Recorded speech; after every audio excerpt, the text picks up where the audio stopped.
on to the next session.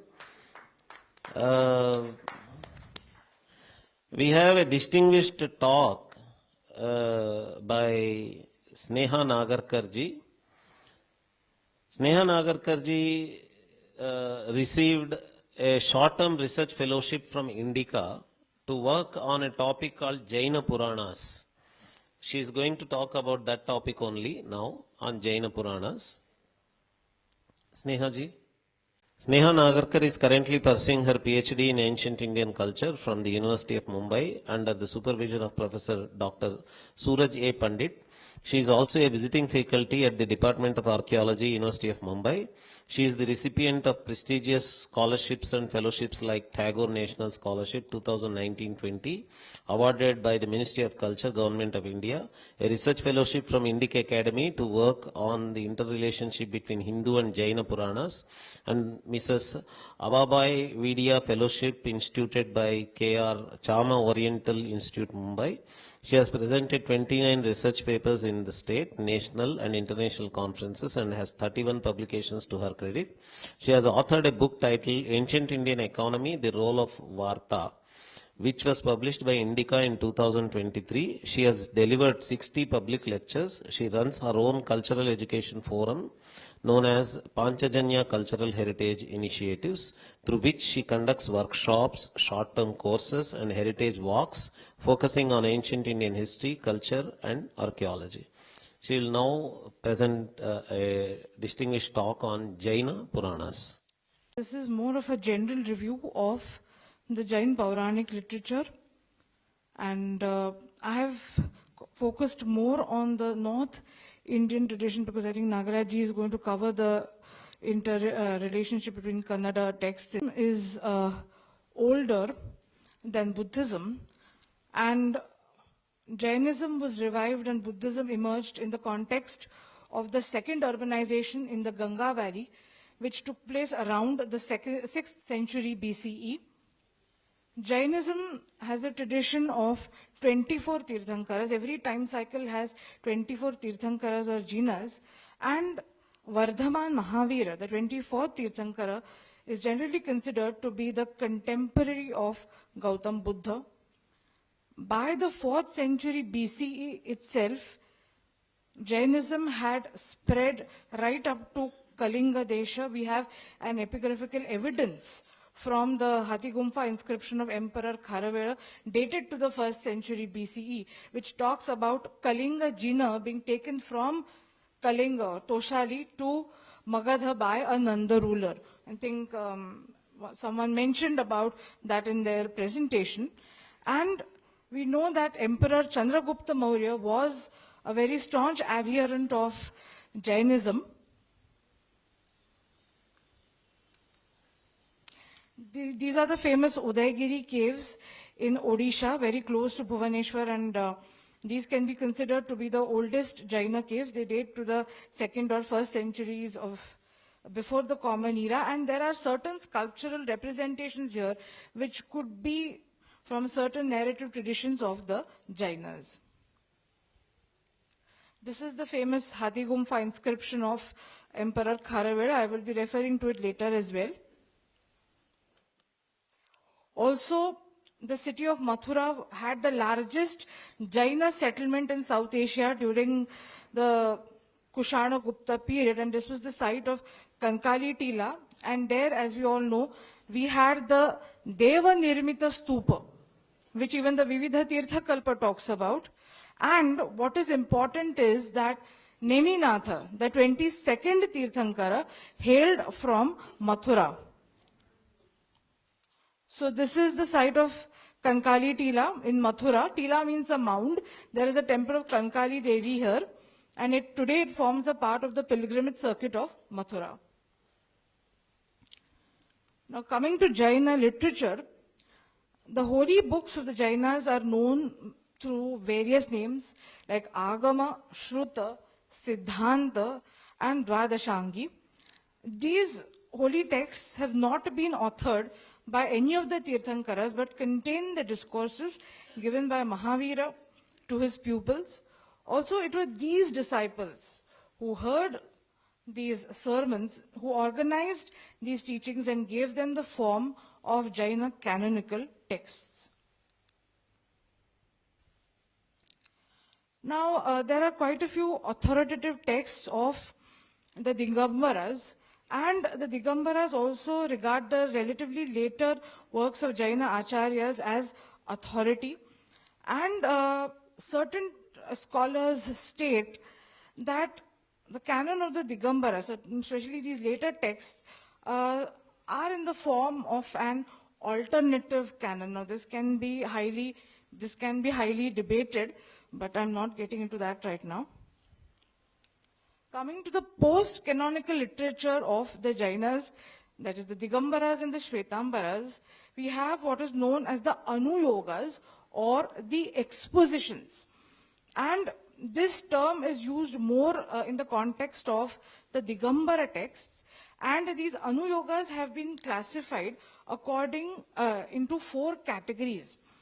And these are the Prathama Anuyoga, which has the elucidation of the lives of great Jainas whose acts and behavior are meant to be followed. This category was meant for the lay people. In the Shvetambara tradition, this is known as Dharma Katha. Then we have the Karananuyoga, which is the elucidation of metaphysics and cosmology. In the Shvetambara tradition, it is known as Ganita. अच्छा ठीक है. तीसरा जो है वो है चरणानुयोग. So उसमें जो we have the details about the rules and discipline to be observed by the Jaina monks. The Shvetambara equivalent is चरणाकरण, जो बौद्ध धर्म में भी है, जो विनय पीटक है, उसमें सारे नियम दिए गए हैं कि जो जैन साधुओं जिसका जो उन्हें फॉलो करने चाहिए. और जो अंतिम है वो है द्रव्यानुयोग, which is the exposition of philosophical subjects like ontology, epistemology and psychology. और जो जैन पुराण है, now coming to the Jaina Puranas, they are a part of the प्रथमानुयोग. वो प्रथमानुयोग का एक भाग है.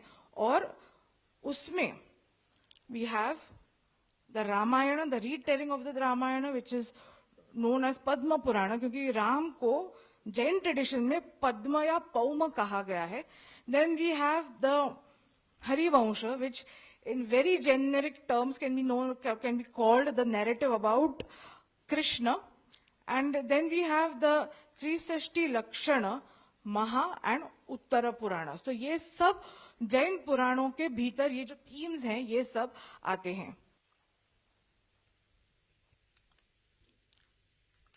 Padmanabh S. Jaini and H.R. Kapadia consider the Jaina Puranas to be a part of the Prathamanyoga.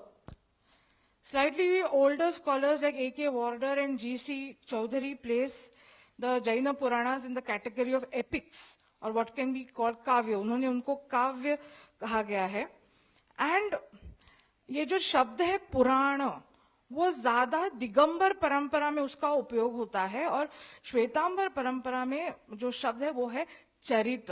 तो जिसको दिगंबर परंपरा में पुराण कहा गया है, उसी परंपरा को श्वेतांबर परंपरा में चरित कहा गया है.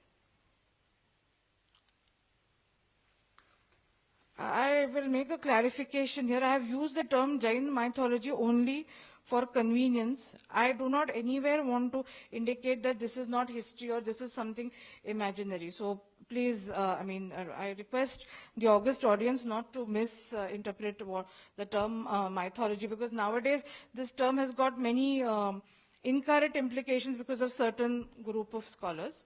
So anyway.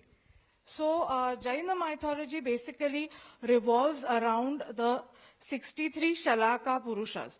Who they are, I will soon explain. And the early Jaina myths are found in various texts, and the most important text here is the Kalpa Sutra.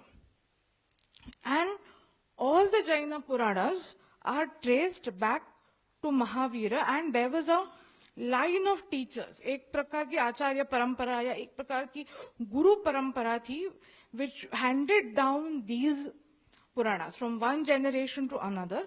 And the Jaina mythology, as analyzed by Kulkarni, comprises of narratives taken from the Vedic Pauranika tradition, then certain common Indic traditions. Like, for example, we have the name Brahmadatta. Brahmadatta is a Chakravartin in Jainism, the last of the 12 Chakravartins, and he also features as the king of Varanasi in the Bauddha Jatakas.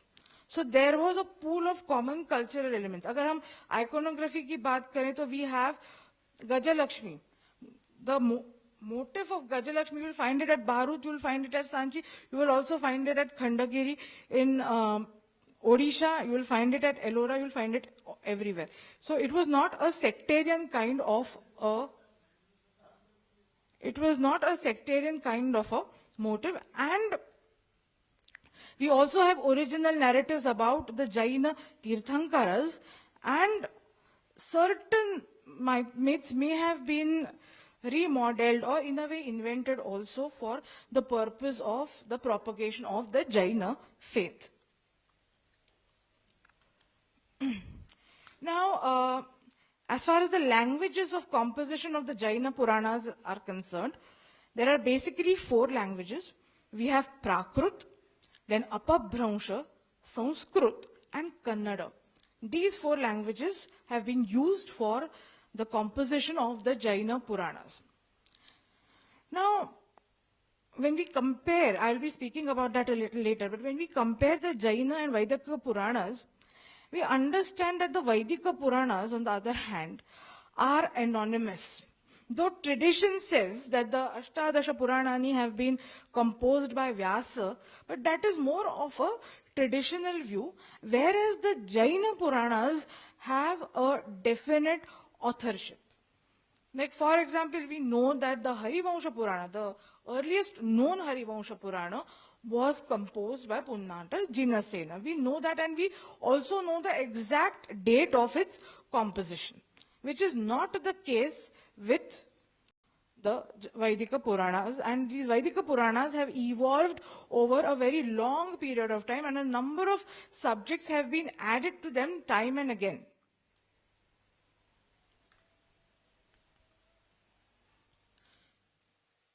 Jaina Puranas were composed almost over a period of 1,000 years. So we can say that from, say, the 3rd or the 4th century CE, right up to the 15th or the 14th century CE.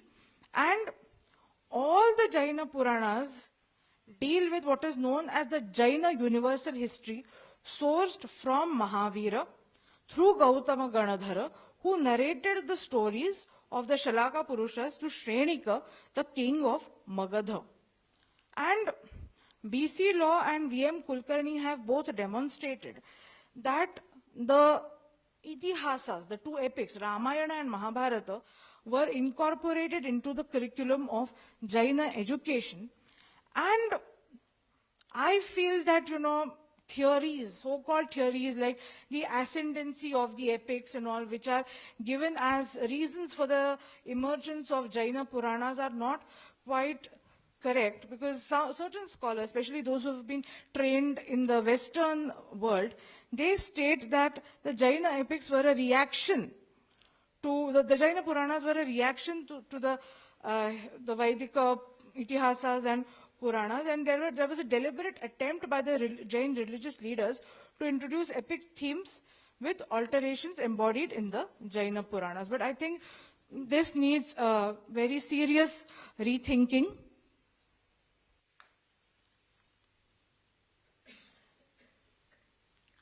Now, Jaina Puranas are essentially biographies of great men in Jaina history, and they are not all absorbent as the Vedika Puranas, because in Vedika Puranas we have so many things being added, like the Tirtha Mahatmyas, for example.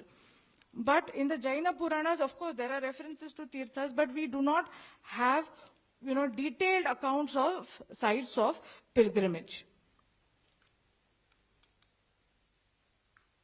And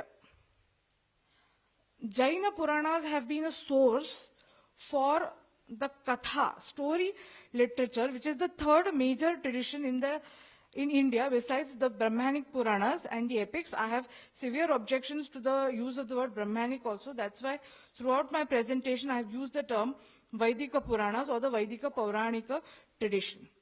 Now, John Cott, he has defined a Jaina Purana as a post-canonical biographical kavya that has much overlap with the genre of story or katha.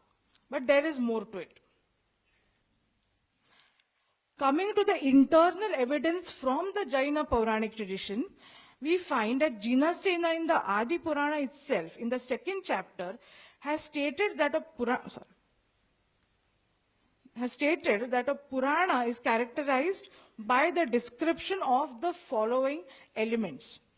So, जो पहला है वो है क्षेत्र, the structure of the three realms, heavens, earth and the hells. Then जो दूसरा है वो है काल. So we have the past, present and future times. The third is Tirtha. Tirthas are mediums through which liberation can be attained. चौथा जो है वो है Satpumsa. These are noble people who act in the Tirthas to enable others to attain liberation.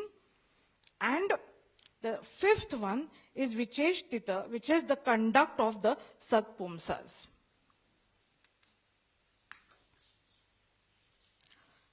Jinasena in the fourth chapter has given a list of 8 constituents of a Purana. तो कौन से हैं? एक तो worlds हैं, then we have countries and regions, then cities, kingdoms, sacred sites जैसे कि ऋषभ जी ने हमें बताया, दान और giving of gifts, asceticism and the natural order.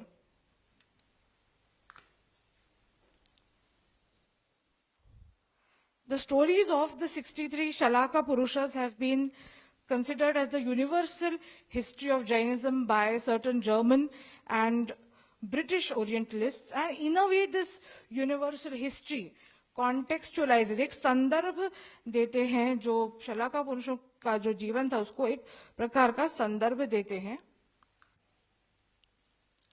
Further, now I will just briefly speak about the Vaidika Puranas. We all know that the Vaidika Puranas are characterized by 5 lakshanas: Sarga, Upasarga, Vamsha, Manvantarani and Vamshanucharita. And there are a number of Vaidika texts which mention the term Purana. So we start with the Atharva Veda, then we come to the Taittiriya Aranyaka, the Shatapatha Brahmana, then Yaska, Nirukta, the Brihadaranyaka and Chandogya Upanishads, then certain Shrauta Sutras, the Gautama Dharma Sutra, Kautilya Artha Shastra, and lastly we have the Mahabharata. In fact, the Mahabharata says that you have to understand the Vedas through Itihasa Purana.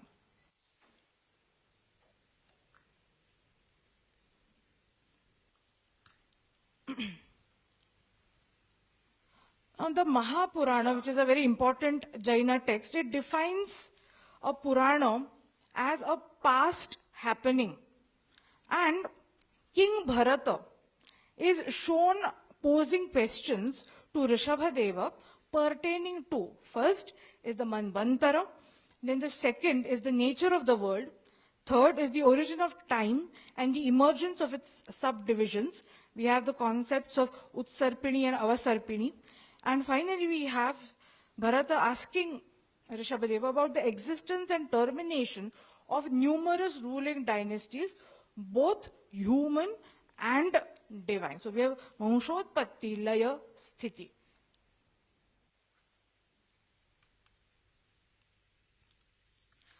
Jinasena, in fact, considers a Purana as an old narrative, and he says that the Puranas describe the life histories of the 63 ancient persons. So who are they? First, we have the 24 Tirthankaras, then we have the 12 Chakravartins, then we have the 9 Baladevas, followed by the 9 Ardha Chakravartins or Vasudevas or Narayanas, and finally we have the 9 Prati Vasudevas, the adversaries of the Vasudevas.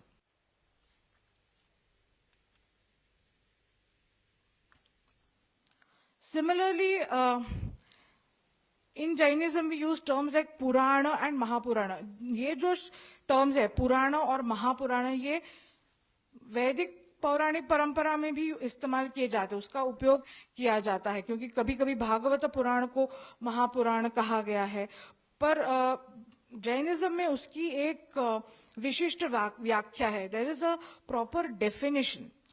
And according to Jinasena, the Purana is Maha or great, as it deals with great personalities, or it is narrated by great beings, or it elucidates the path to the ultimate bliss. And he calls the Mahapurana as Arsha because it emanates from a Rishi. Then it is a Sukta because it reveals the truth. Then it is a Dharma Shastra because it proclaims Dharma.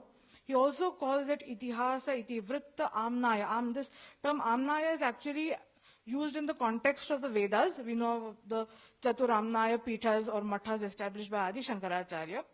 And Jinasena uses the term Itihasa and Purana synonymously.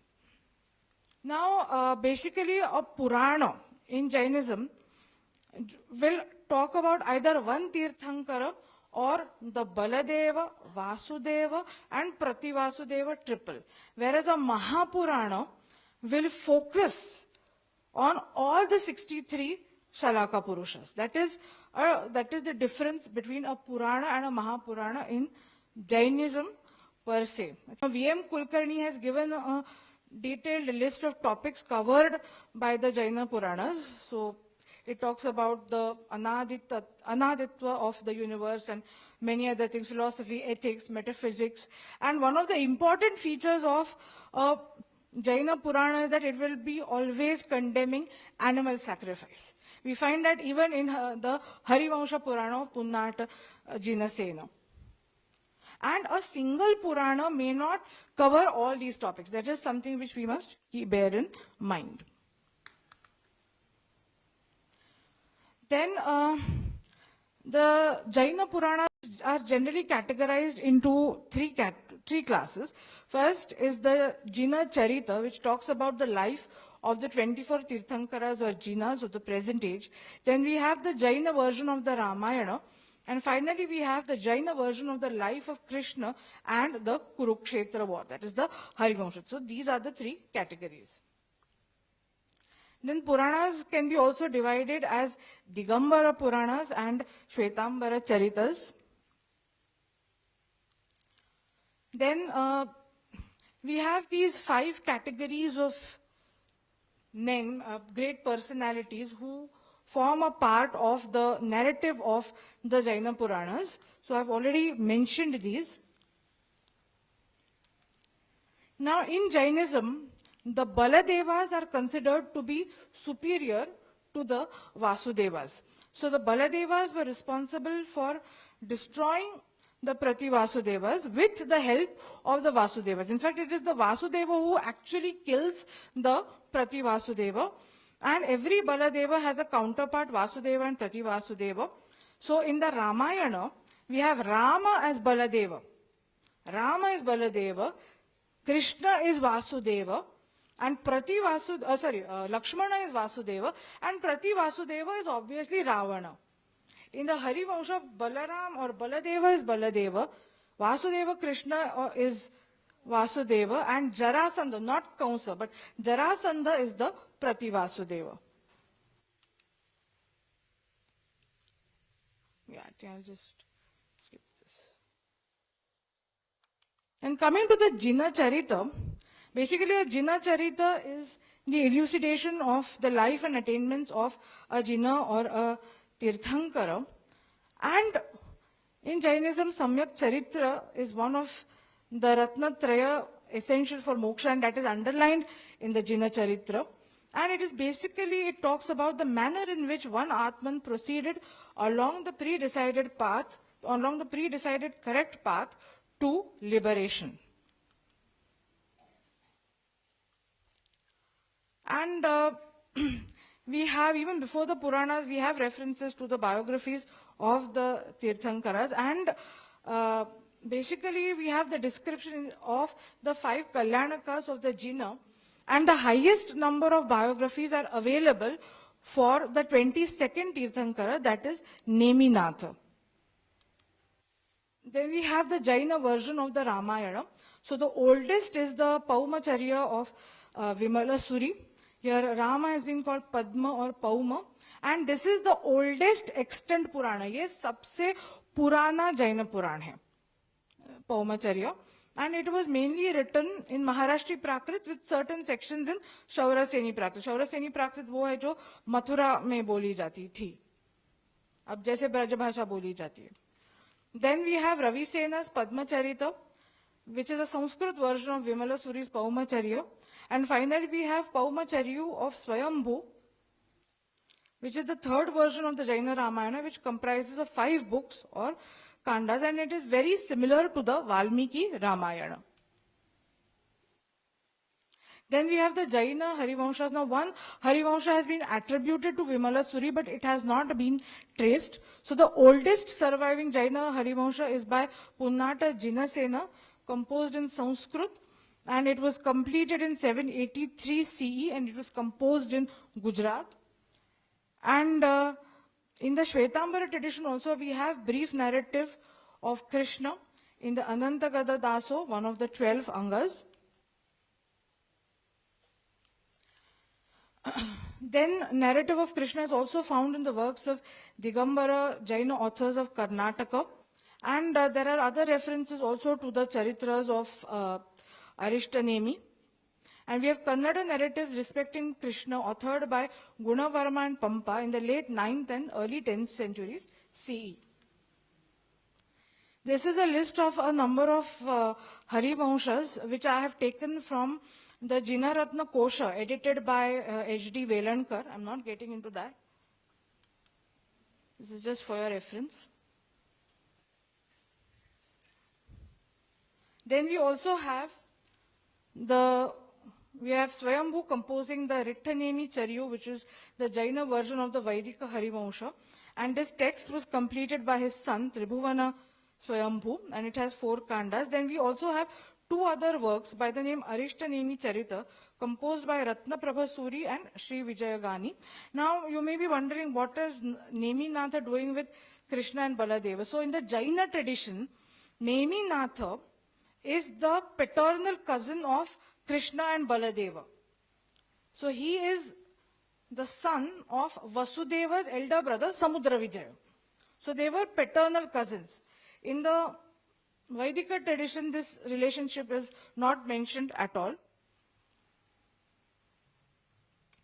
Then we come to Jinasena's Mahapurana. So Mahapurana is definitely the most, we can say, significant of the Jaina Puranas, and it was composed in the 9th century CE. It was started by another Jinasena. He is different from the Harivansha composer, by Jinasena, and it was completed by his disciple Gunabhadra, and it was composed in Karnataka. It belongs to the Digambara tradition, and it is an encyclopedia as such of Jainism. So Jinasena and Gunabhadra in fact call their work the Trisashti Lakshana Mahapurusha Sangraha, and the colophons of all the 3 parts of this particular text mention so. And it is the complete account of all the Baladevas and Vasudevas along with their adversaries. And this text has also inducted materials from the Dharma Shastras and other didactic matters. And we also, for example, have the discussion on the 4 Varnas and Ashramas. Also here we have the element of Bhakti. And this work also has a few commentaries, like we have the Tika of Bhattaraka Lalita Kirti, which was composed in 1827 CE. Just skip it. Then Pushpadanta, another Digambara author, has also authored a text known as Mahapurana, which is in Apabhramsha. Then Pushpadanta has also mentioned many previous authors like Patanjali, Bhasa, Kalidasa, so on and so forth. And he has called the Jina as Adi Varaha, because as Adi Varaha is the savior of the earth, the Jina is also the savior of the earth. Then we have the Pandava Charita of Deva Prabha Suri, which was composed in the 13th century CE, and this is the first Jaina Purana focusing on the Pandavas. The Harivansha does have a reference to the Pandavas, but it is essentially the narrative about Neminatha and Krishna. Then we have the Pandava Charita of, then in the Pandava Charita of Devaprabha Suri, we also have a very brief but you can say a dialogue similar to the Bhagavad Gita. Then we have the Pandava Purana of Shubha Chandra, written in the 16th century CE, and he has given a very different interpretation of many of the episodes in the Mahabharata. Like, for example, here Shantanu is the father of Matsyagandha Satyavati, and later she is married to him. Then we have many works which go by the name Adi Purana. Then we have the Chaupanna Mahapurisha Charita of Sri Lanka, which is the first Shvetambara Purana, and it has been composed in Prakrit. It is a Champu Kavya. Champu Kavya is a mixture of prose and poetry. Then he gives the details of the 63 great men, but only considers 54 as truly exemplary. He doesn't attach any significance to the Prati Vasudevas, and he refers to the Mahabharata as Bharata Katha. And the Rama story given in this work is quite similar to the Valmiki Ramayana. And there are other texts also. I'm just skipping this. Okay. Then there are, coming to Shalaka Purushas, there are various definitions of Shalaka Purushas given by various scholars.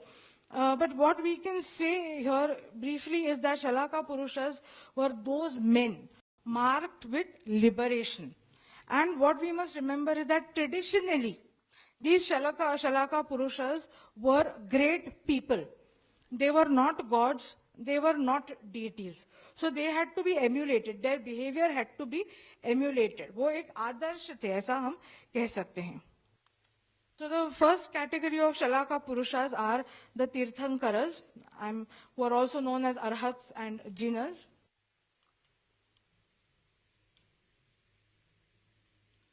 Then we have the Chakravartins. So the idea of kingship goes right back to the Vedic times, and we have processes like the state formation processes commencing from the later Vedic period. And during the time when Jainism was re-emerging, we have a number of Mahajanapadas, which were both monarchical and republican states in India, especially in North India, and the kingdom of Magadha, which formed a part of, which was very important in Jaina history, was one great empire. The Buddha is also called a Chakravartin, and in Jainism we have 12 Jaina Chakravartins, 3 of them, Shantinatha, Kunthunatha and Aranatha, they become Tirthankaras. And Chakravartins like Bharata, Sagar and Sanata Kumara are also found in the Vedic Puranic tradition, and I also mentioned Brahmadatta. And the Chakravartins are great champions of Jainism, and towards the end of their lives they renounce the world and embrace asceticism and attain liberation. So from history also we know that kings like Chandragupta Maurya and Kharavela, they were great Chakravartins, they were great patrons of Jainism, and they were also great Chakravartins. And coming to the Baladevas rule over 3 parts of the earth, and there are 9 Baladevas. They are strict adherents of Jainism, and especially the principle of ahimsa. In the Ramayana, we have Rama or Padma or Pauma as the Baladeva, and the Harivansha, Baladeva is Balarama. So Ram के बारे में मुझे उतनी information नहीं है, पर कृष्ण के बारे में मैं जरूर बोलूँगी कि वैदिक परंपरा में जो हरिवंश मिलता है या बाकी भी जो पुराण है, जैसे विष्णु पुराण है, भागवत पुराण है, there Krishna is the supreme deity. He is Bhagavana Swayam, as the Bhagavata Purana says, and there is no negative attribute associated with Krishna. But in the Jaina tradition, he is secondary as compared to Neminatha, and Neminatha has been projected as a great being, and Krishna to some extent has been depicted in negative overtones as well. I mean, he makes mistakes and he does not attain liberation.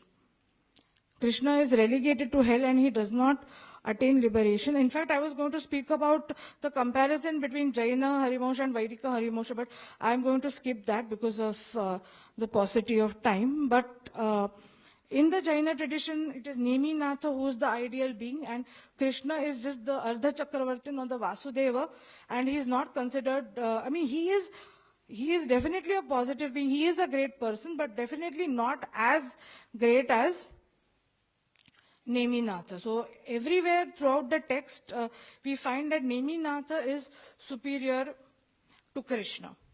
In the Vaidika Pauranika tradition, in the Harivamsha, Rama Sankarshana received the name Baladeva after he killed Pralambasura, and Baladevas attained liberation at the end of their lives. And the Jaina texts mention the insignia of Baladevas and Vasudevas, and they are exactly like what we find in the images. So here this is an image of Neminatha, and an image of Neminatha will be always accompanied by two much smaller images of Baladeva and Vasudeva. So this is from the site of Kankali Tila. This is another image of Neminatha from Mathura, and here we find Baladeva. Baladeva is shown with a snake hood, and to the left of the Tirthankara we have Vasudeva. And these are some silver coins of a Greek ruler where we have the representation of Vasudeva and Sankarshana, and this iconography matches very well with what is given in the Jain texts as well. Then the Vasudevas are the 9 Vasudevas, and they are also called Narayanas. They are necessarily the half brothers of the Baladevas. So I've already spoken about. And they have half the powers of a Chakravartin. They slay their adversaries, the Prati Vasudevas. Now, they will take birth in hell, but since they are a part of the Shalaka Purushas, they will take birth in the successive time cycle as Tirthankaras. So, in fact, the Vividha Tirtha Kalpa calls Krishna, Kanha Vasudeva, as a future Tirthankara. Then we have the Prati Vasudevas. So, Ravana and Jarasandha are the most well-known Prati Vasudevas, and they are supposed to be Jaina rulers who have acquired special powers by the practice of asceticism and devotion to the Tirthankaras, but they do not use these powers for noble purposes, and they were killed by the Vasudevas and take birth in hell. And almost many of the Prati Vasudevas have a Vaishnava connection. So coming to the last part of my lecture, what are the parallels and points of divergence between the Vedika Puranas and the Jaina Puranas? So Shakti Jha has driven our attention to parallels between Vedika and Pauranika Jaina texts, and he has traced parallels between the Srimad Bhagavad Gita and Ravi Sena's Padma Charita. Then there are parallels between Mahabharata and Adi Purana of Jinasena. Similarly, there are parallels between Valmiki Ramayana and Jaina Puranas. And on many themes, we find similarities between Vedika texts and the Jaina Puranas. Similarly, certain Jaina authors were also influenced by Kalidasa. And a Jaina poet called Ravi Kirti, who was from Karnataka, he has praised Kalidasa in his Aihole Prashasti. So this is the Meghuti Jaina temple at Aihole in Karnataka, and to the left we can see the Aihole Prashasti of King Pulakeshi I, but it also mentions Kalidasa and Bharavi. And in all probability, the Jaina Itihasas, the Vedika Itihasas are older to the Jaina Puranas, but Vedika Puranas and Jaina Puranas have several overlaps in matters of content, style and narrative structure. Now the Jaina Puranas are also in the form of a dialogue or a discourse. The same applies to the Vedika Puranas. Then both these categories of Puranas are great repositories of cultural data. Themes from both these texts have been used for depictions in sculptures and paintings. And as far as divergence is concerned, the Jainas have no Upa Puranas. Similarly, the Vedika Puranas are extension and elaboration of the Vedas, whereas the Jaina Puranas are often critical of the Vedika Dharma. Similarly, the Vedika Puranas are theistic in nature, which doesn't exactly apply to the Jaina Puranas. And the Vedika Puranas have a great element of bhakti, which is to some extent also found in the Jaina Puranas. Then the Vedika Puranas talk about deities, whereas the Jaina Puranas speak about the 63 Shalaka Purushas. And Vidyadharas play a very important role in the Jaina Puranas, which is not the case in the Vedika Puranas. And as I have said, the Jaina Puranas have definite authors and can be almost accurately dated. I do not consider the Jaina Puranas as a counter tradition. I consider it as an equally important tradition when we compare it with the Vedika Puranas. And we have coexistence in the ancient and early medieval times in India, where Jains, Buddhists and followers of the Vedika Pauranika religion lived together. We have cases of coexistence from Mathura, Ellora, Khajuraho, Nashik and many sites in Karnataka. They are based on certain common Indic cultural values and themes.